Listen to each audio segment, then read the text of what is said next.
Assalamualaikum warahmatullahi wabarakatuh. Pada kesempatan kali ini saya akan mempresentasikan materi tentang relasi dengan NIM F521240007. Materi ini merupakan bagian dari mata kuliah logika diskrit, dan pada akhir penjelasan nanti saya juga akan membahas bagaimana konsep relasi digunakan dalam desain basis data atau relasi antar tabel. Relasi secara sederhana berarti hubungan antara dua himpunan. Jika kita punya dua himpunan A dan B, maka relasi dari A ke B adalah kumpulan pasangan terurut, di mana setiap pasangan berisi satu elemen dari A dan satu elemen dari B. Relasi dipresentasikan dalam bentuk daftar pasangan terurut atau dalam bentuk matriks biner, di mana angka 1 menunjukkan adanya hubungan dan 0 berarti tidak ada hubungan. Dalam relasi pada himpunan yang sama, kita bisa memeriksa sifat-sifat seperti reflektif, simetris, dan transitif. Namun sifat ini hanya berlaku jika domain dan kodomainnya sama. Soal pada slide ini memberikan dua himpunan, yaitu himpunan mahasiswa M yang terdiri dari A, B, dan C, serta himpunan proyek P yang terdiri dari P1 dan P2. Diketahui bahwa mahasiswa A mengerjakan proyek P1, mahasiswa B proyek P1 dan P2, sedangkan mahasiswa C tidak mengerjakan apapun. Berdasarkan info ini, kita akan menentukan relasinya, membentuk matriks, dan memeriksa sifat-sifatnya. Berdasarkan soal tadi, kita dapat menuliskan relasi antara mahasiswa dan proyek dalam bentuk pasangan terurut sebagai berikut. R sama dengan himpunan yang berisi pasangan A P1, B P1, dan B P2. Artinya A memiliki hubungan dengan proyek P1, B berhubungan dengan proyek P1 dan P2, sedangkan C tidak memiliki pasangan karena tidak mengerjakan proyek apapun. Relasi ini juga bisa kita gambarkan dalam bentuk matriks biner, baris mewakili himpunan mahasiswa dan kolom mewakili himpunan proyek.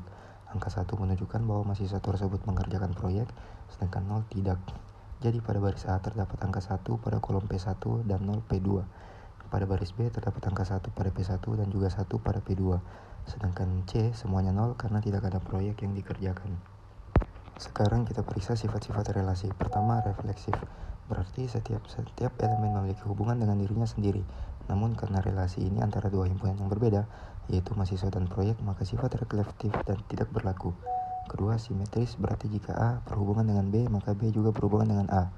Di sini hal itu juga tidak mungkin, karena proyek tidak dapat menjadi domain seperti mahasiswa. Ketiga, transitif.